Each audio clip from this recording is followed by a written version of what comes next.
Hello guys, இப்போது நம்ம என்ன செய்ய போகிறோன்னா அனுமன் ஜெயந்தி ஸ்பெஷல் கர்ட் ரைஸும் உளுந்து மிளகு வடையும் தான் செய்ய போகிறோம். எப்படி செய்கிறதுன்னு பார்ப்போம். நல்லா கருப்பு உளுந்தை 2 ஹவர்ஸ் ஊற வச்சுக்கோங்க.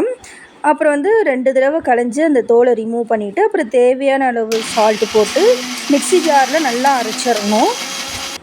நல்லா அந்த பக்குவத்துக்கு அரைச்சிட்டு அப்புறம் நம்ம தேவையான அளவு பச்சரிசி மாவு தான் ஆட் பண்ணுறோம். பெப்பர் தூள் ஆட் பண்ணுறோம்.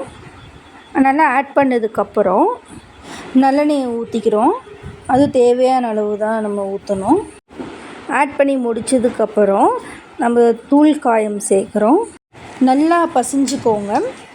நல்லா பசிஞ்சாச்சா அப்புறம் நம்ம நல்லா தட்டையாக தட்டணும். நல்லா தட்டிட்டு அப்புறம் ஆயில் சூடு பண்ணிக்கணும். போட்டு எடுங்க.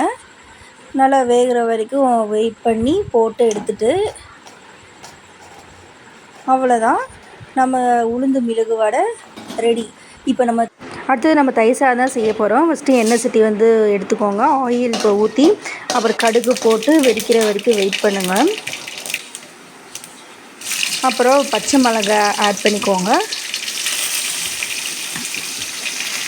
நெக்ஸ்ட்டு கருவேப்பிலை நல்லா கருகு விடாமல் பார்த்துக்கோங்க. நல்லா ப்ரௌனிஷாக வர வரைக்கும் நல்லா கிண்டிட்டு அப்புறம் தூள் காயம் ஆட் பண்ணுங்கள். அப்புறம் ஜிஞ்சர் நல்லா கிண்டிடுங்க. அப்புறம் எடுத்து வச்ச கேர்டு ஆட் பண்ணிக்கலாம். அதுவும் நல்லா போட்டுட்டு நல்லா கிண்டிக்கோங்க. அப்புறம் நம்ம தேவையான அளவு சால்ட்டு போட்டால் அவ்வளோ கேர்டு ரெடி. அந்த ரைஸில் போட்டு கிண்டிக்கோங்க. அப்புறம் உளுந்து மிளகு வடையும் ரெடி. பிடிச்சிருந்தா லைக் பண்ணுங்கள், ஷேர் பண்ணுங்கள், மறக்காமல் கமெண்ட் பண்ணுங்கள்.